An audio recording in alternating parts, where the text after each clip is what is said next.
To begin with, Bert played centre-half, but after suffering a slight injury, he swapped places with the regular goalkeeper. And history was in the making. Soon, crowds of up to 2,000 curious fans were flocking to see the German prisoners play. And with unofficial fraternisation like this taking place around the country, some people began to question whether it was right to keep the Germans here at all.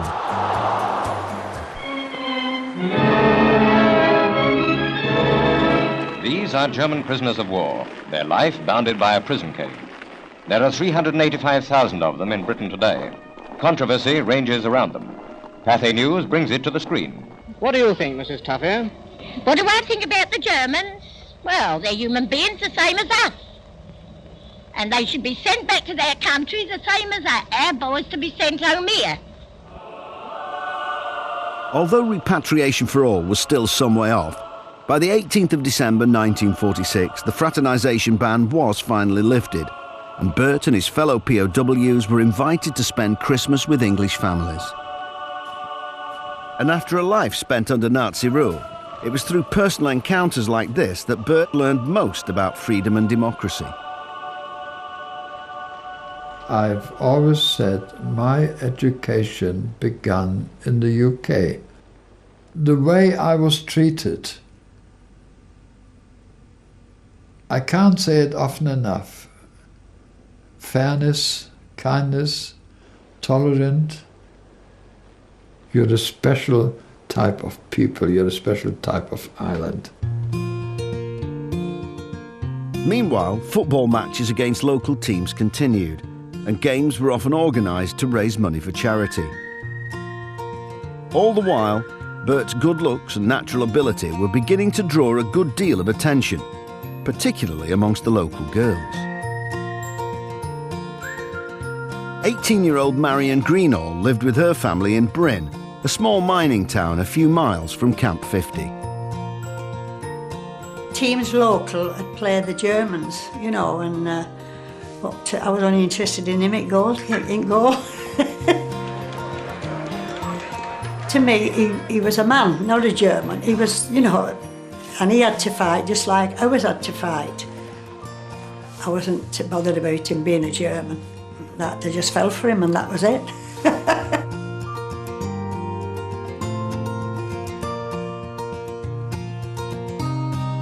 No, I'm confessing something now. I was 23 years of age and I've never slept with a woman. And of course, there must come a time where you have to sleep with a woman. Well, it was the first time we made love, and it I don't know still today how it happened, but it happened, you know, I don't know. And then little Frida come along. When she told me she was pregnant, at first I didn't know what to say, obviously, because I wasn't, you know, I hadn't been out with a lot of women. And I thought I was going to marry her, the honourable thing to do, obviously. By the end of 1947, 250,000 POWs had been repatriated to Germany. Many had come to Britain as Nazis, but following their re-education were going home to help build a new democratic Germany. But another 24,000 decided to stay in Britain. There was still plenty to be done to rebuild the country, and the government offered money and housing to any ex-POWs who wanted a year's work. Bert was one of them. At first, he got a job on a farm, and later became part of a bomb disposal unit. But for the first time in his life, he felt free.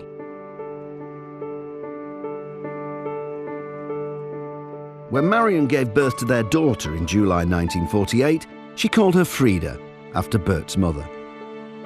Bert was delighted, but realised that if he did the honourable thing and got married, he would lose the freedom he'd only just discovered. We did arrange, we planned to get married. Everything was going all right, and then it was on the Thursday, as I should have got married on the Saturday, I got this letter saying he couldn't go through with it. How can you care for a wife and a baby? No money, no nothing. You have to live somewhere, and so on and so on. I really panicked. And I left. Bert's private life might have been in turmoil, but his sporting career was about to take off when he signed for the amateur football club St Helens Town. Once again, Bert became the club's star attraction and attendances soared. Only this time, among the curious fans and female admirers were talent scouts from some of the biggest clubs in the country. And it wasn't long before Doncaster Rovers, Wrexham, Bolton Wanderers and Burnley were all chasing his signature. However, at the beginning of October 1949, Bert agreed to join First Division club Manchester City. The chance to play football at this, the highest level, was a dream come true. But before he'd even signed his contract, the club's fans were up in arms, particularly those from Manchester's large Jewish community, and letters of complaint flooded into the local newspaper. The hostility that Bert Trautmann faced when he first came to Manchester was twofold. It was initially, clearly, the Jews of Manchester, who were a significant and very vocal minority, were clearly not going to welcome his presence. But also there was the wider context of everybody who just fought in a war against Bert and his countrymen. And this man seemed somehow to symbolise everything that they so despised and feared about Germany. But despite the complaints, Bert signed for Manchester City. By now, the ex-Nazi paratrooper may well have put his past behind him. But for the thousands of fans who flocked to the club's ground in protest, the war was far from over.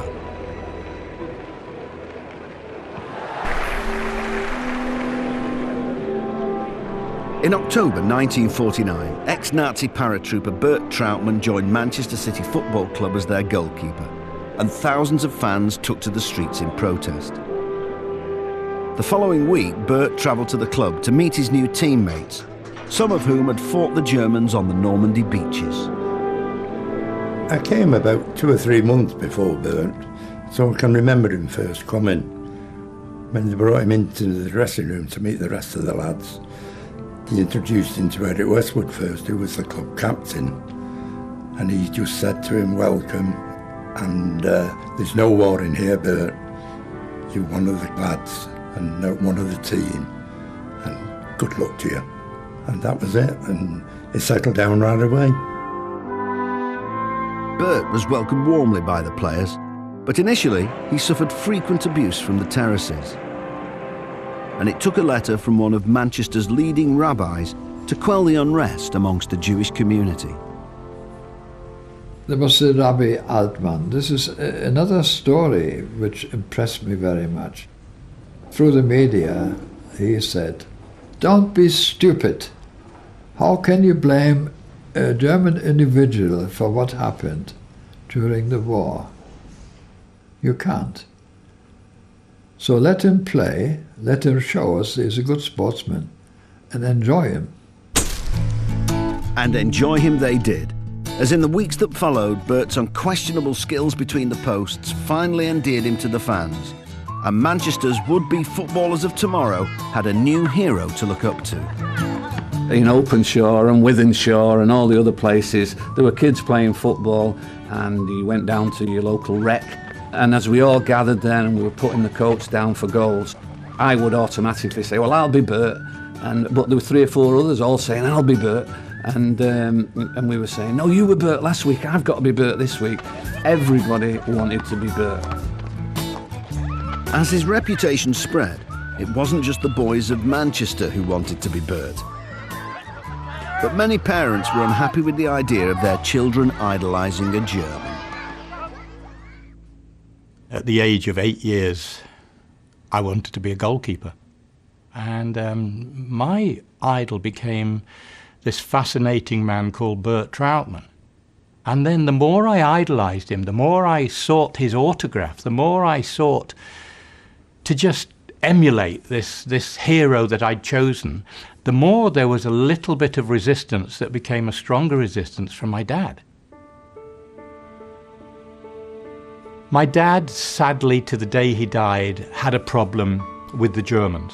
And that is simply because he fought in the First World War in the Somme in the Highland Light Infantry, so he lost lots of pals, he lost family in the First World War. And then, just to almost make it far worse for him and my mum, was that when it came to the Second World War, my two eldest brothers, Jock and Bill, were shot down and killed by the Germans. And that is why that I could always understand how he was reticent in a way to my having a German as my hero. In January 1950, Bert played his first match in London when Manchester City travelled to Fulham.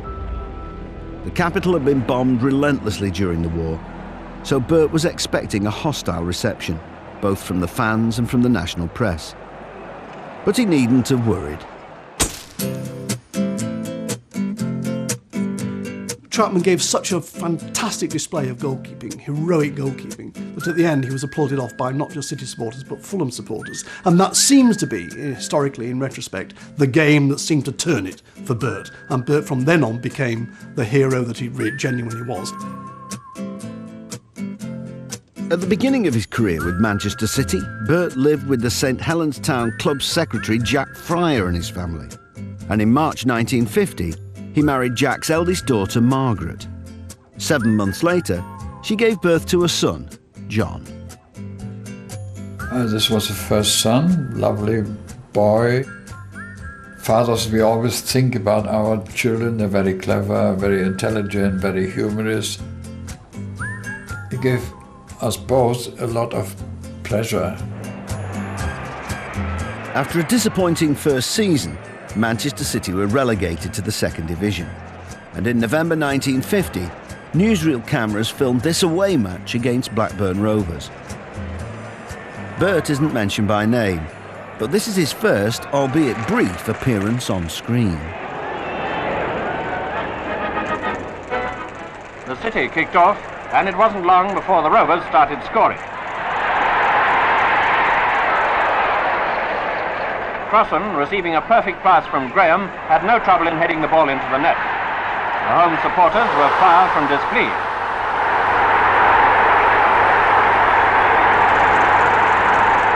In spite of the City's goalie, who at times made some brilliant saves from penalties, Blackburn Rovers won by 4 goals to 1.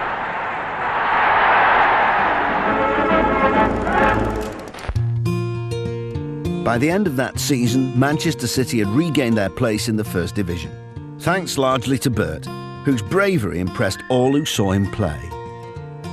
I mean, he sort of perfected this stylistic thing of coming out to block an opposing forward and diving at his feet, therefore putting his body at risk all the time. Bert had this philosophy that just look for the slight miscontrol. If it gave you an opportunity, bang! Head first, and that was the element of surprise. He used to tell me about when he's training as a German paratrooper, how he'd learnt to dive and fall, and of course he'd fought the war in trenches and things, so fear wasn't on his agenda when it come to diving at forwards' feet. In 1955, Bert made sporting history when he became the first German to play in an FA Cup final. And not only was he playing in front of royalty, but also his parents, who'd made the journey from Bremen to cheer him on. It was a thrilling occasion.